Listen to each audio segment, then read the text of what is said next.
أعوذ بالله من الشيطان الرجيم بسم الله الرحمن الرحيم Assalamualaikum warahmatullahi wabarakatuh. Innal hamdalillah nahmaduhu wa nasta'inuhu wa nastaghfiruh wa na'udzu billahi min shururi anfusina wa min sayyiati a'malina man yahdihillahu fala mudhillalah wa man yudlil fala hadiyalah. Asyhadu an la ilaha illallah wa asyhadu anna Muhammadan abduhu wa rasuluh. Qala Allah Ta'ala fil Qur'anil Karim, ya ayyuhalladzina amanu taqullaha haqqa tuqatih wa la tamutunna illa wa antum muslimun. Ya ayyuhan nasu taqu rabbakumul ladzi khalaqakum min nafsin wahidah wa khalaqa minha zawjaha wa batha minhuma rijalan katsiran wa nisaa'a wattaqullaha alladzi tasaaluna bihi wal arham innallaha kana 'alaikum raqiba. Ya ayyuhalladzina amanu taqullaha wa qulu qawlan sadida yuslih lakum a'malakum wa yaghfir lakum dhunubakum wa may yuti'illaha wa rasulahu faqad faza fawzan 'azima. Amma fa inna khairal hadithi kitabullah wa khairal huda huda Muhammadin sallallahu alaihi wasallam wa syarrul umuri muhdatsatuha fa inna kulla muhdatsatin bid'ah wa kulla bid'atin dhalalah wa kulla dhalalatin finnar.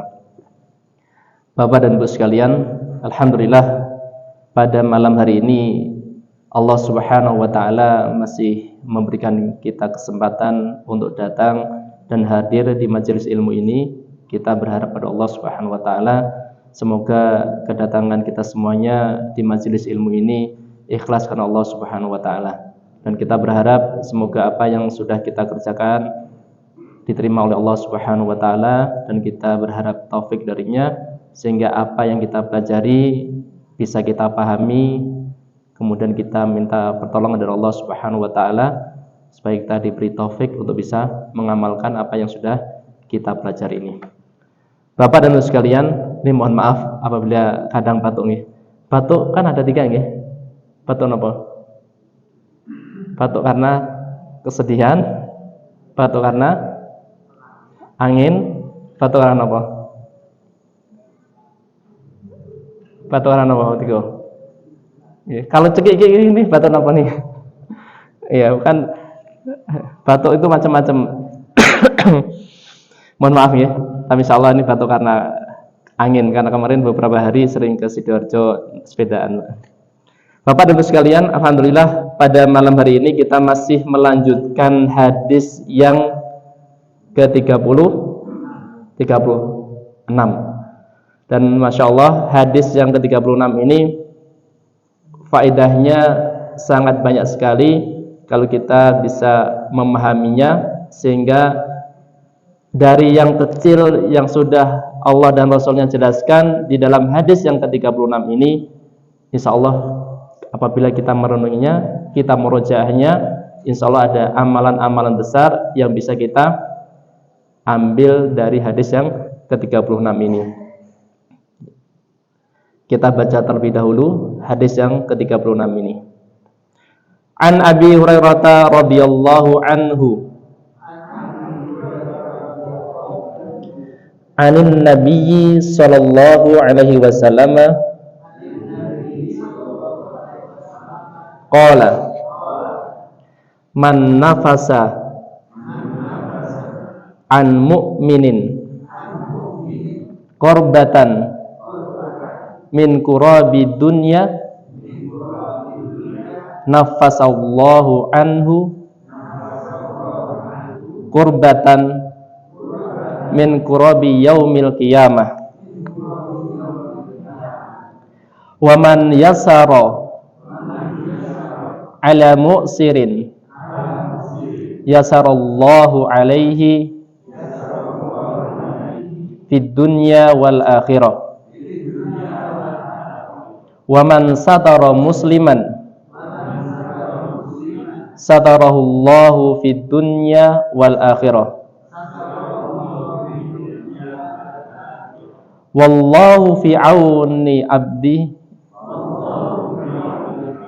ma kana al-'abdu fi auni akhihi wa man salaka tariqan yaltamisu fihi ilman sahlallahu lahu bihi tariqan ilal jannati wa majtama'a qaumun fi baitin min buyutillahi yatluna kitaballahi wa yatadarasunahu bainahum illa nazalat alaihimus sakinatu wa ghasyadhumur rahmatu wa khafathumul malaikatu wa dzakarahumullahu fi man indahu wa man bata'a bihi amaluhu lam yusri bihi nasabuhu. Nggih, alhamdulillah sampun kita baca hadis yang ke-36 ini, yang mana temanya adalah keutamaan menolong saudara muslim yang lainnya, kemudian keutamaan thalabul ilmi dan bermajelis dengan Al-Qur'an. Keutamaan itu. Dan alhamdulillah pada kesempatan yang kemarin kita sudah membaca beberapa faedah yang sekiranya itu kita amalkan, maka insya Allah kita akan merasakan bagaimana nikmatnya belajar agama, dan nikmatnya bagaimana kita menjadi hambanya Allah Subhanahu wa ta'ala. Contohnya kemarin apa? Dari hadis ini kita dimotivasi untuk melapangkan kesulitan yang dihadapi oleh kaum muslimin. Masya Allah, nggih. Melapangkan kesulitan yang dialami oleh kaum muslimin. Tidak usah jauh-jauh, nggih. Kinten-kinten sampun merasakan dari yang Bapak apa yang sudah dilakukan ibu-ibu. Pak Eri sampun. Sampun, alhamdulillah. Ibu-ibu sampun, nggih. Semakin meningkat pertolongan bapak-bapak kepada ibu-ibu. Nggih.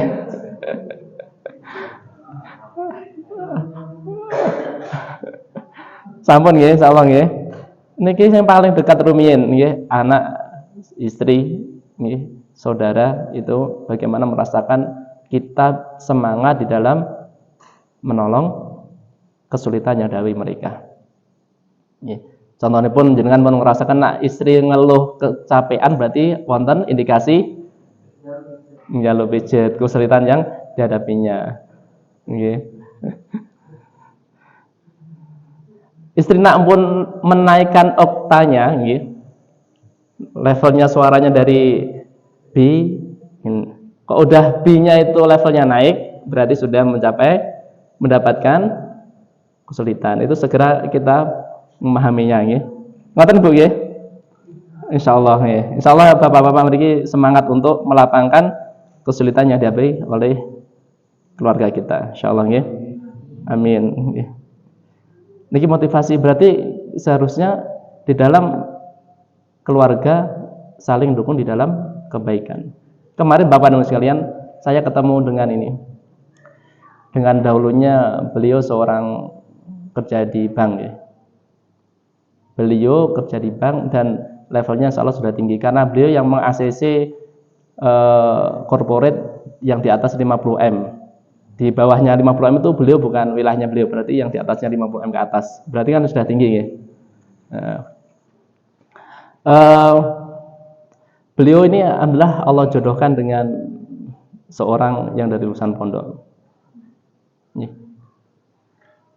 Pada saat itu istrinya itu alhamdulillah kuat dengan yang dihadapi oleh suaminya ini. Artinya istrinya tidak pernah memaksa suaminya untuk mengikuti keinginan istrinya, padahal istrinya tahu kalau dia kerja di Ya, di bank yang hukumnya sudah kita ketahui bagaimana Allah tetapkan. Demikian juga ustadz yang beliau izin untuk menikahi istrinya ini. Istrinya ini adalah kepercayaan ustadz di pondoknya. Pondoknya besar dan istrinya adalah kader di pondok tersebut. Ya. Akhirnya ustadznya juga tidak langsung mekat keinginan dari suaminya ini. Lama-kelamaan karena saling tolong-menolongnya istri ini, ya, artinya kan yang paling utama adalah tolong-menolong dalam apa Bapak misalnya? Dalam keimanan, dalam ketakwaan. Ya. Sehingga kita bagaimana nanti merasakan bahwa level kita nikmat yang paling besar adalah nikmat iman, Masya Allah, nikmat Islam, ya. Nikmat iman dan nikmat Islam. Yes, akhirnya ini suami istri ini saling tolong menolong semuanya. Pada saat beliau bekerja di bank tersebut, tentunya gajinya alit apa ageng?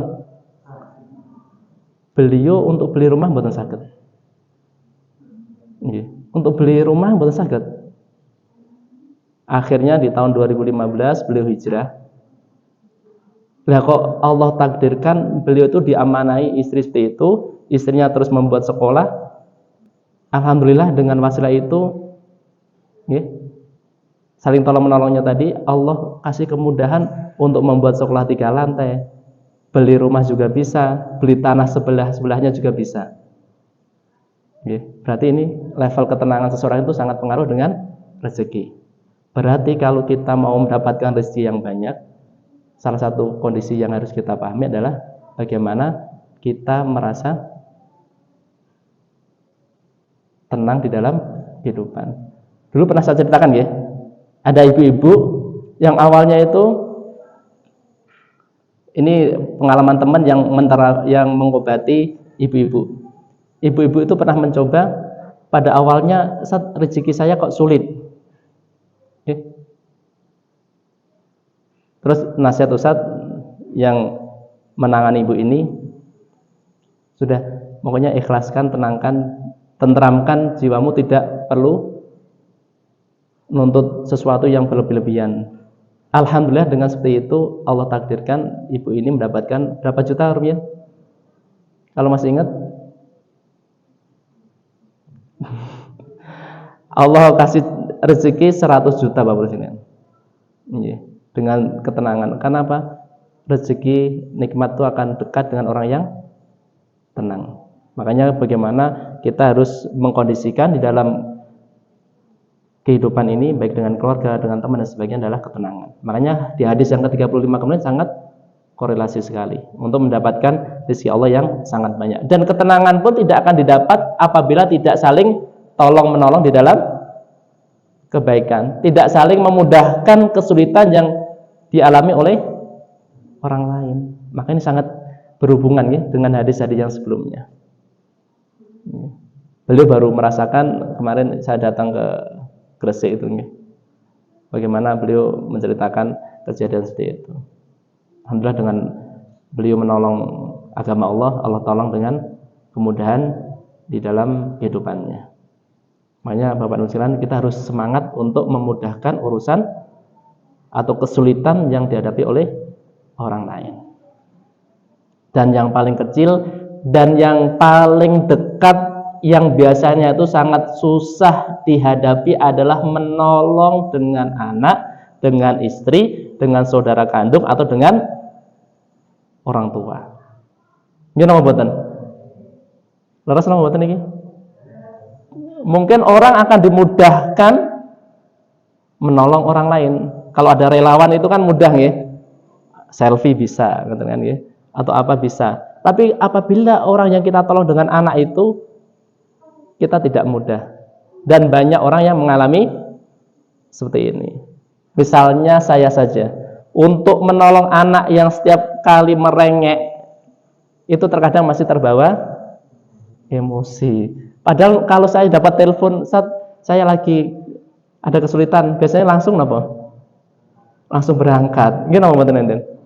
Nggih, padahal pahalanya adalah orang yang paling dekat yang kita tolong tadi. Makanya Bapak Dosilan, kita harus selalu minta pada Allah Subhanahu wa taala bagaimana kita ada peningkatan dari kajian yang kita ikuti. Ada kajian yang kita ikuti.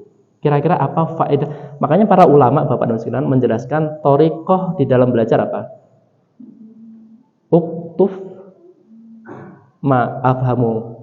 Ya, tulislah apa yang ya. Uktub ma afdalu sami'ta, tulislah hal yang paling utama yang kamu dengar. Wah ifat ma afdalu katabta, dan hafalkan apa yang paling afdal kamu tulis. Kemudian takalam ta ma afdalu hafidta, dan sampaikan apa yang paling kamu hafalkan tadi. Itu adalah thariqah bagaimana supaya ilmu itu bisa masuk dan bisa menjadikan taufik. Makanya kita harus senantiasa meminta pada Allah Subhanahu wa taala supaya ilmu yang kita pelajari adalah ilmu yang mendapatkan amalan, yang menghasilkan buahnya. Nanam tapi tidak ada buahnya, kan lama-lama apa? Jenengan tiap hari belajar, tapi mboten nonton buahnya, tidak akan merasakan bagaimana nikmatnya menanam tadi. Makanya kita harus senantiasa minta pada Allah Subhanahu wa taala ilmu yang bermanfaat, amalan yang soleh yang diterima oleh Allah Subhanahu wa taala. Dan salah satu amalan yang baik dari buah yang kita amalkan dari hadis yang ke-36 adalah memudahkan kesulitan yang dihadapi oleh kaum muslimin yang lainnya. Artinya kaum muslimin, kalau kita sudah ngaji berarti kalau kita selama ini cuek, barangkali kita egonya tinggi. Kalau dalam ilmu psikolog, dalam karakter nabawiyah itu, orang yang ego tinggi itu kan kadang perasaannya kurang main. Artinya dia itu cenderung untuk menarik orang lain sesuai dengan pola pikirnya. Pokoknya yang tipe-tipe kalau diceritakan nih pokoknya apa, intinya apa. Nah, itu kan ciri-ciri yang itu ya, pengen proses yang singkat. Itu untuk memahami orang lain tidak mudah. Terkadang terkesan adalah cuek. Tapi dengan hadis ini Bapak Ibu sekalian, kita korelasikan, kita hubungkan, oh ternyata kaum muslimin adalah orang yang diperintah oleh Allah dan Rasulnya untuk peduli dengan kesulitan orang lain. Berarti kalau kita masih ego tinggi di usia 40-50 tahun kok masih ada egonya tinggi, kita coba kira-kira faktor apa yang menyebabkan kita masih posisi seperti itu, ya? Berarti kalau dari sikap ini kan kita nanti bisa, kalau dalam ilmu manajemen kan adalah evaluasi diri, ya. Artinya ada kesenjangan kita levelnya di mana, sekarang posisinya di mana. Makanya dari sini kita bisa mengambil faedah itu. Ya. Berarti Bapak Ibu sekalian, kita mengharap pada Allah Subhanahu wa taala, berdoa dan meminta supaya kita semakin datang pengajian semakin banyak, ilmu semakin banyak, dan kita dimudahkan untuk mengamalkan ilmu yang sudah kita dapatkan tadi. Karena tujuannya apa, Bapak? Kita menghadap Allah Subhanahu wa taala. Surga yang kita dapat, ya, kita inginkan. Dan salah satu pintu surga adalah dari amal-amalan kita. Ketinggian kita di surga ditentukan oleh amalan kita, dan kuncinya adalah rahmatnya Allah Subhanahu wa taala. Dan rahmat bisa kita dapatkan dengan amalan yang kita kerjakan. Makanya kita harus semangat untuk tolong-menolong di dalam kebaikan, terutama bagi kita yang mendapatkan orang lain mungkin sedang mengalami kesulitan, dan khususnya wabil khusus orang-orang yang dekat dengan kita. Ya. Semoga Allah Subhanahu wa taala mudahkan kita semuanya. Ya. Dan semoga Allah Subhanahu wa taala menjadikan keluarga kita keluarga yang bahagia sampai akhir kelak, ya.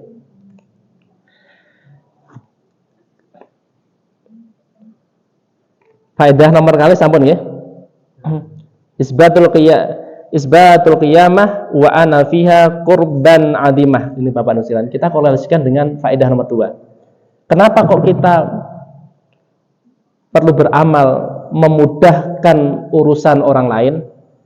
Karena nanti kaitannya pada saat hari kiamat nanti. Pada saat hari kiamat ada kesulitan-kesulitan yang akan kita hadapi. Dan itu bisa kita hadapi dengan mudah, salah satu langkahnya adalah kita memudahkan urusan orang lain pada saat di dunia. Kesulitan apa saja yang bisa dihadapi atau kita hadapi pada saat kita nanti berada di hari kiamat? Ini salah satu hadis dari Rasulullah SAW. Yajma'ullahu yaumal qiyamah al-awwalina wal akhirina fi sa'idin wahidin. Ini salah satunya supaya kita termotivasi. Allah Subhanahu wa taala mengumpulkan manusia dari generasi pertama hingga generasi terakhir pada satu tempat. Fayanfuduhum al-basaru. Kemudian penyeru memperdengarkan suara kepada mereka. Wanadau syamsu minhum.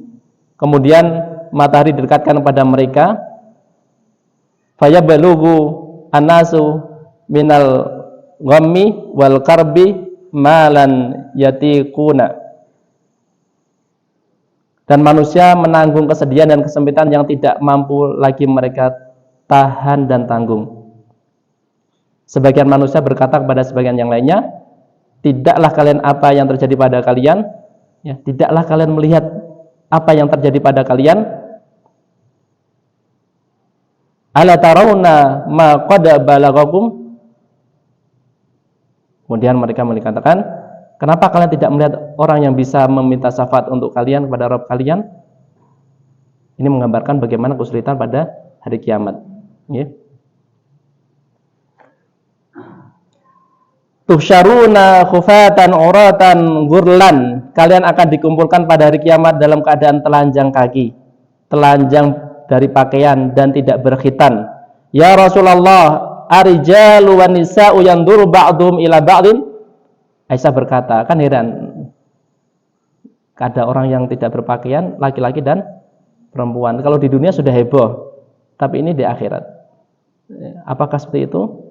Aisyah sehingga terheran, akhirnya bertanya pada Rasulullah SAW, arijalu wan nisa'u yanzuru ba'dhum ila ba'din. Wahai Rasulullah, apakah sebagian yang lain melihat kepada sebagian yang lainnya? Beliau SAW menjawab, qala al-amru asyadu min an yuhimmahum dalik. Perkaranya lebih dahsyat dari apa yang mereka inginkan. Masya Allah ya.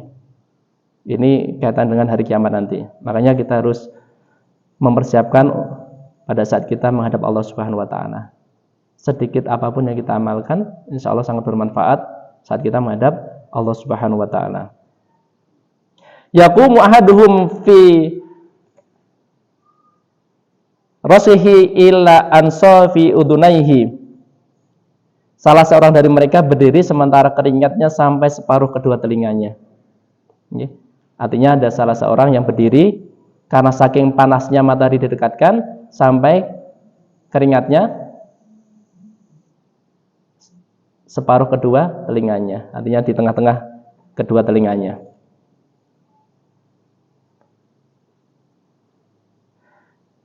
Yaqraqun nasu yaumal qiyamah hatta yadhhaba arafuhum fil ardi sab'ina dira'an wa yuljimuhum hatta yablugha adanahum. Pada hari kiamat manusia berkeringat hingga keringat mereka mengalir di bumi sampai 70 hasta dan mengalir hingga sampai di telinga mereka. Ini adalah beberapa kesulitan yang dihadapi oleh kita semuanya pada saat kita di hari kiamat kelak. Dan semoga dengan kesulitan yang kita hadapi ini dan kita memudahkan urusan orang lain, kita semakin dimudahkan oleh Allah Subhanahu wa taala untuk tidak menghadapi hal-hal yang sulit pada hari kiamat kelak. Kita tidak tahu usia kita berapa nih Bapak Nasiran.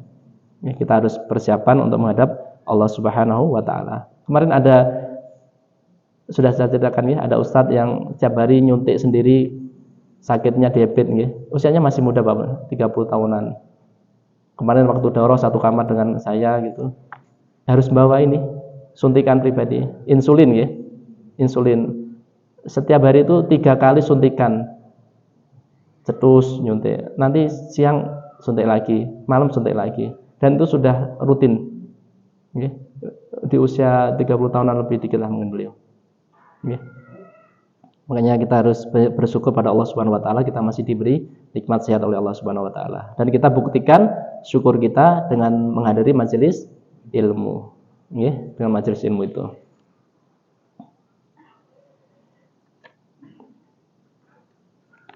Faedah nomor pinten selanjutnya pun?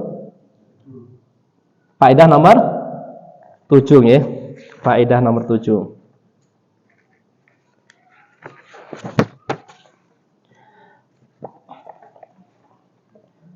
Fadlu talabil ilmi asy-syar'i wa annahu sababun li taufiqil 'abdi li tariqil jannati.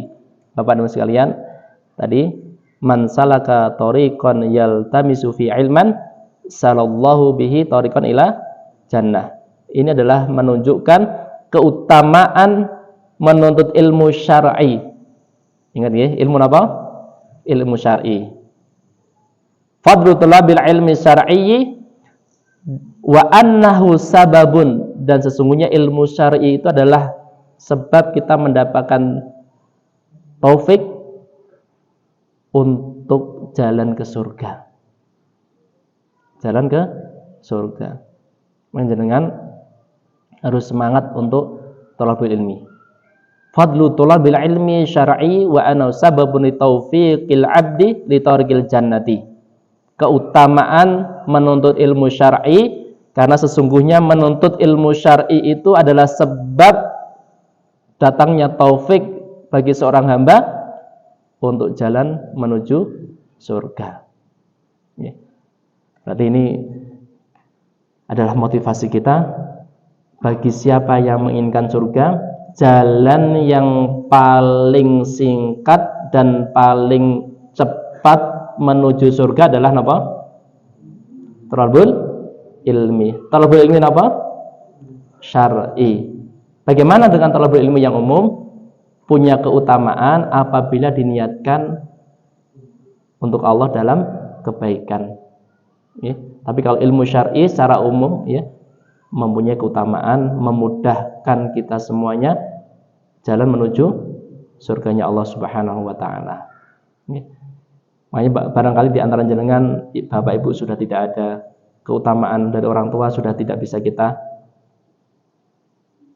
dapatkan. Mungkin dulu kan barangkali dari jenengan pengen berbakti pada orang tua, tapi orang tua sudah meninggal duluan, sehingga mungkin sedih ya.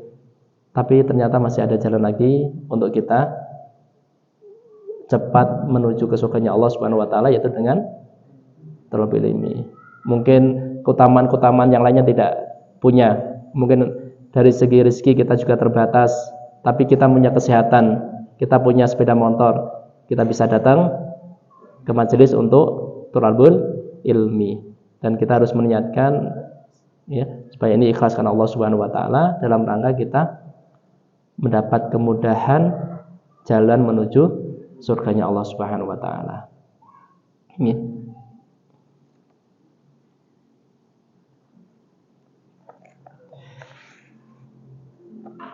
Maksudnya mudah menuju surga apa? Yang pertama, maksudnya mudah menuju ke surga adalah dengan menempuh jalan mencari ilmu, Allah akan memudahkan orang tersebut masuk surga. Artinya, pertama, Allah memudahkan orang tersebut masuk surga. Artinya udah mudah karena apa? Amalan-amalannya sesuai dengan yang diajarkan oleh Rasulullah.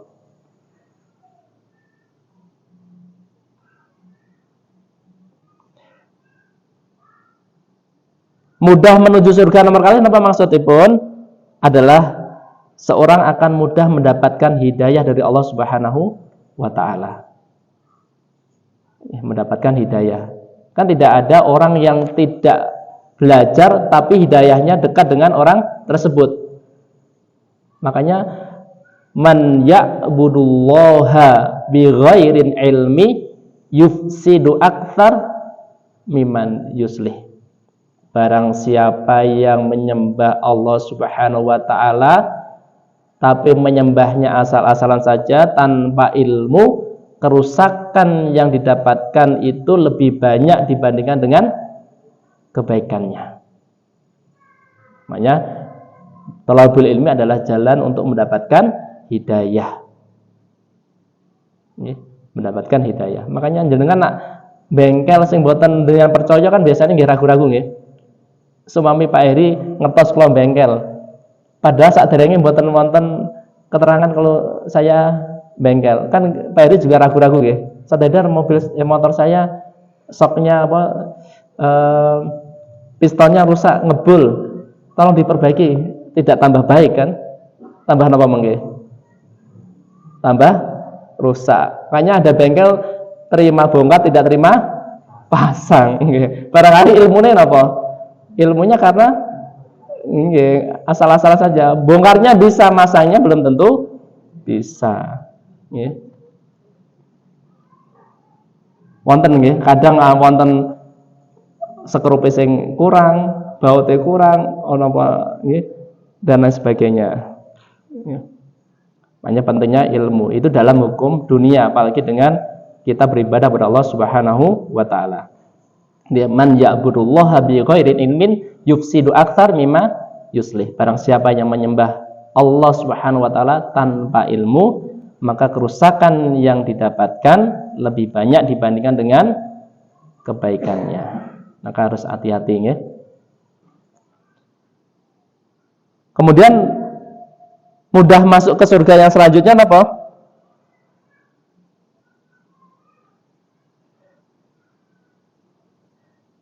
Orang yang belajar ilmu akan mengantarkan ilmu yang lainnya, Bapak Ibu sekalian.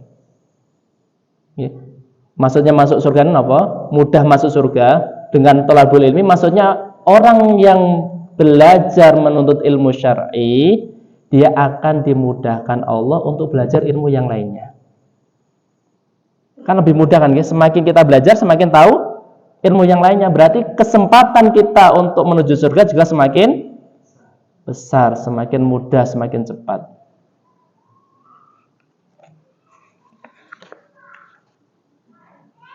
Dalilnya apa? Dalilnya nggih punika man amila bima alima. Man amila bima alima. Mirip-mirip nggih. Man amila bima alima aurasahullahu ilma ma lam ya'lam. Siapa yang mengamalkan suatu ilmu yang telah ia ketahui, maka Allah akan mewarisinya ilmu yang dia tidak ketahui. Siapa yang mengamalkan sebuah ilmu yang dia ketahui, maka Allah Subhanahu wa taala akan mewariskan kepada orang tersebut ilmu yang dia tidak ketahui sebelumnya. Saged dipahami nggih? Jenengan kalau ngertos ilmu kemudian jenengan amalkan, kan biasanya ada faedah lagi setelah jenengan amalkan, yaitu artinya dari sini man amila bima alima ya awrasahullahu ilma ma lam ya'lam, maka Allah akan mewarisi ilmu yang lainnya kepada orang tersebut. Makanya ulama semakin ilmu diamalkan semakin bertambah lagi ilmunya. Makanya dari sini kalau kita belajar dari syekh, ada seorang syekh, saya lebih baik mengajarkan ilmu kepada orang lain ketimbang saya murojaah sebanyak 11 kali atau berapa kali. Artinya jenengan kalau sudah ada ilmunya kemudian diajarkan, itu lebih cepat nyantolnya dibandingkan jenengan belajar sendiri. Karena dapat hikmah yang lainnya dengan cara mengamalkan ilmu tadi.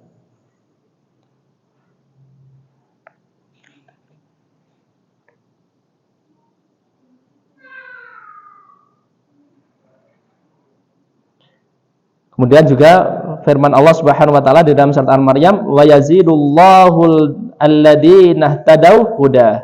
Ya, Allah Subhanahu wa taala akan menambah petunjuk kepada orang yang mendapatkan petunjuk tadi. Artinya dengan mengamalkan kita akan mendapatkan petunjuk dari Allah yang lainnya.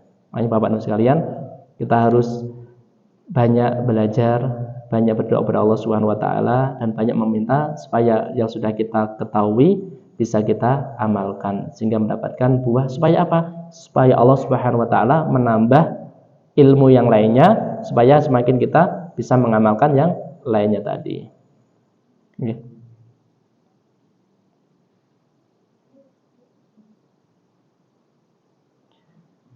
Maksud yang keempat dari thalabul ilmi, jalan mudah ke surga adalah orang tersebut akan dimudahkan pada saat melewati sirat.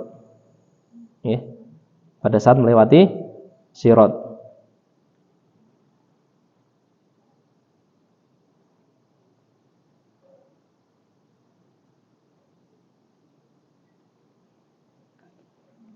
Masya Allah nih. Allah berarti memberikan kesempatan kita semuanya, entah itu yang sudah banyak amalannya atau yang saat ini masih tertatih-tatih dengan dosanya, untuk menuju ke surganya Allah Subhanahu wa taala. Salah satunya adalah kita menuntut ilmu syar'i ini. Menuntut ilmu syar'i. Tidak tahu kita apakah tergolong orang yang banyak beramal atau banyak dosanya, tapi masih ada kesempatan kita untuk mendapatkan surganya Allah Subhanahu wa taala. Karena kita masih diberi kesempatan, yaitu berupa usia sampai saat ini. Makanya ada salah seorang ulama berkata, seharusnya setiap penuntut ilmu berusaha untuk meraih manfaat dari ilmu itu. Karena ilmu itu akan mengantarkan kepada Allah, dan mempelajari ilmu adalah jalan yang paling singkat menghadapnya. Tadi bari hadarin.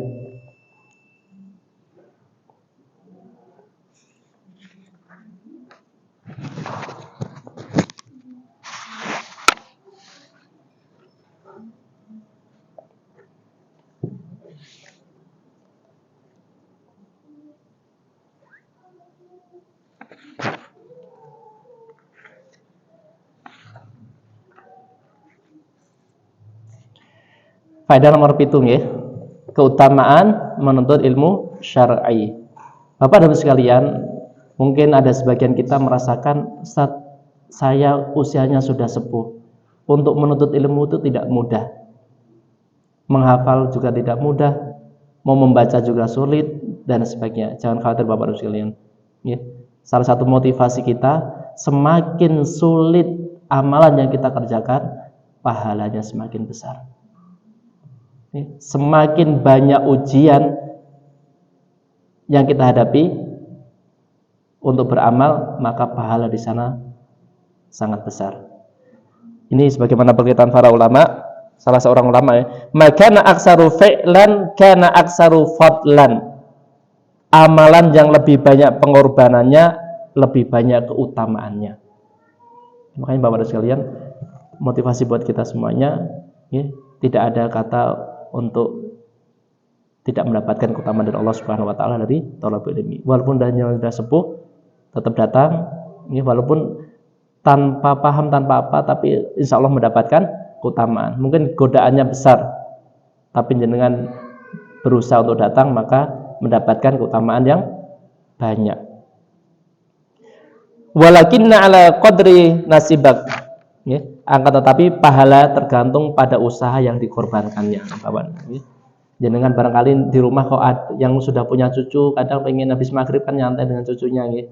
Cucunya lagi senang-senangnya digendong, di apa. Tapi ternyata jenengan bisa meninggalkan tersebut, datang ke masjid untuk thalabul ilmi, pahalanya besar. Mungkin ibu-ibu waktunya masak untuk keluarga, tapi berusaha masaknya dijadwalkan lebih sore, datang ke masjid, pahalanya besar. Ya. Artinya ada usaha yang lebih, berarti di sana ada pahala yang lebih banyak. Ya. Makanya kita harus berdoa kepada Allah Subhanahu wa taala untuk mengusahakan minimal kita sering pergi ke masjid untuk thalabul ilmi. Al-amalu kullama kasura wa syaqqa kana afdalu mimma laisa kadalik. Ini semangat lagi. Amalan yang semakin banyak kesulitan, maka lebih afdal daripada amalan yang tidak seperti itu. Amalan yang mengandung banyak kesulitan, maka amalan tersebut lebih utama dibandingkan amalan yang tidak seperti itu. Makanya surganya ibu-ibu itu di suami, karena beratnya untuk taat pada suami. Surganya bapak-bapak di ibu, kadang juga susah untuk taat pada orang tua, ya.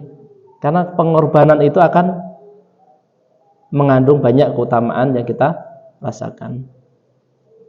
Ibu-ibu itu sudah kepingin Bapak untuk taat pada suami, tapi godaan setan itu tidak main-main. Nggih Bu nggih? Betul Pak nggih. Betul nih Bu nggih. Ibu-ibu itu sudah berjuang, saya yakin ilmu yang didapatkan sudah banyak. Sudah pengen nanti datang dari kajian ke rumah lembut pada suami nggih, mboten melayani dengan baik, tapi godaan setan itu juga besar. Nggih. Makanya kita harus banyak mendoakan supaya kita semua saling kerjasama, saling melapangkan, memudahkan kesulitan yang dihadapi masing-masing. Karena saat kita pahami ya, bahwa semakin sulit kita menjalankan amal, berarti semakin besar pahala yang kita akan dapatkan. Itu bisa kita terapkan di berbagai amalan kita. Jenengan kok susah untuk berinfak, tapi jenengan tetap berusaha untuk berinfak. Di sana ada pahala yang besar.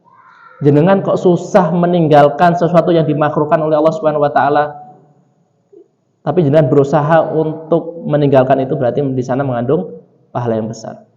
Jenengan kok susah bangun pagi untuk datang ke masjid sholat subuh, tapi jenengan berusaha datang pagi ke masjid untuk sholat subuh berjamaah, berarti pahala di sana juga besar.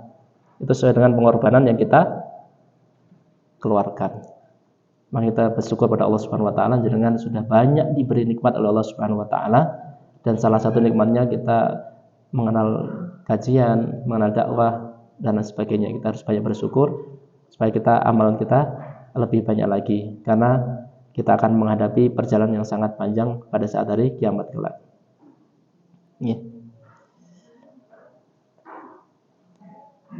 Faedah nomor 8, faedah terakhir insyaallah Bapak Rasulullah. Fadlu rihlati fi talabil ilmi.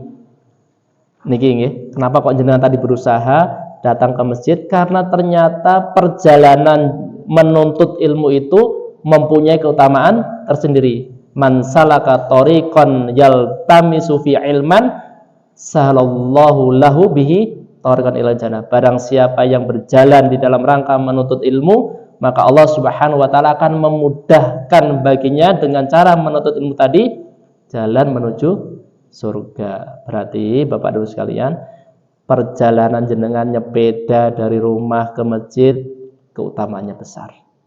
Perjalanan jenengan jalan kaki dari rumah ke masjid pahalanya besar.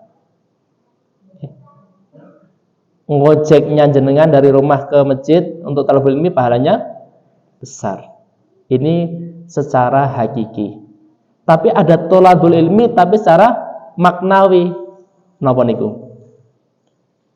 Tadi kan perjalanan ya, nyata jenengan berjalan, jalan kaki, naik sepeda, sepeda ontel, naik mobil ke masjid, itu kan benar-benar berjalan ya.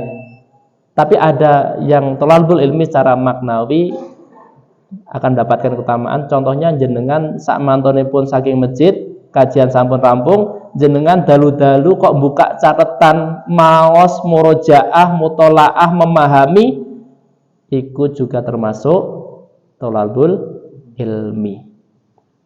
Tidak hanya sekedar datang saja, tapi semakin kita ya di rumah kok ada waktu longgar, kita diskusi dengan istri, dengan suami, kemudian membaca buku, kemudian memahami isinya dari buku tersebut, memahami catatan yang sudah kita catat secara maknawi, itu juga rihlah talabul ilmi. Makanya ulama adalah menyebutkan al ilmu al murojaah. Ketajaman orang itu akan didapatkan pada saat dia murojaah. Gimana pembuatan? Kalau kita hanya mencatat kemudian kita tinggalkan, tidak ya, bekasnya hanya berapa persen saja. Ya. Makanya dari penelitian itu yang saya lakukan ya, kalau workshop itu pelatihan kepala sekolah itu semangat sekali untuk mengikuti workshop, kegiatan pelatihan dan sebagainya, tapi daya serapnya orang yang hanya mendengarkan berapa persen? 10%. Itu yang baru diserap, belum dipahami, belum di ini, berarti semakin kecil. Makanya perlu murojaah. Sehingga sebagian ada ulama berkata al ilmu al murojaah, ilmu itu di murojaahnya. Maka semakin kita dimudahkan oleh Allah Subhanahu wa taala untuk murojaah ilmu, maka semakin kita dipahamkan oleh Allah Subhanahu wa taala, karena ada ketajaman dari pemahaman yang kita dapatkan dari belajar ilmu itu. Ibu-ibu barangkali waktunya senggang, ya, banyak waktu longgar, kok semangat membaca buku, semangat membuka catatan lagi, itu keutamaannya besar ibu-ibu. Ya. Karena ibu-ibu kan kalau di rumah barangkali waktunya longgar kan, ketimbang nyekrol barang kecil, HP dan sebagainya, mendingan kita beralih ke buku.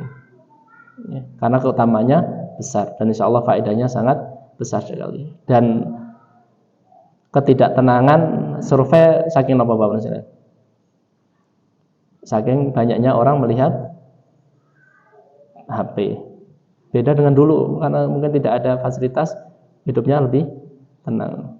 Makanya banyak kejahatan yang terjadi pada akhir-akhir ini, salah satunya hanya dari HP tersebut. Tadi baru di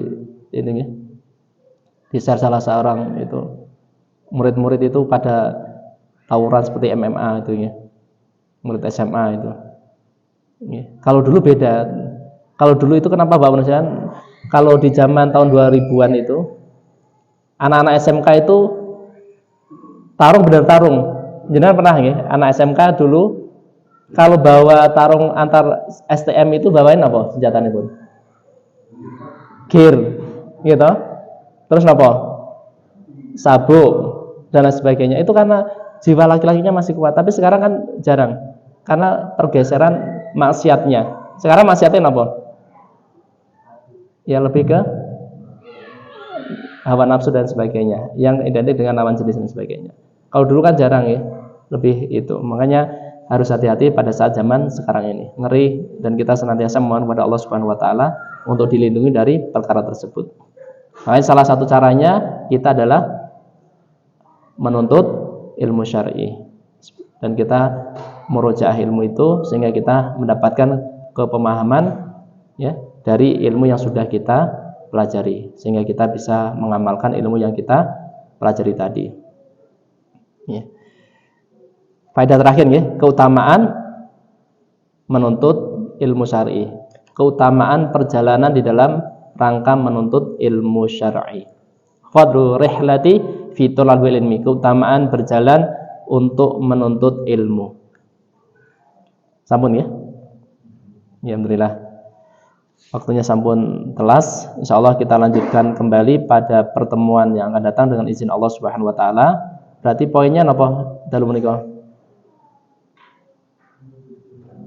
Poin yang penting apa? Nggih.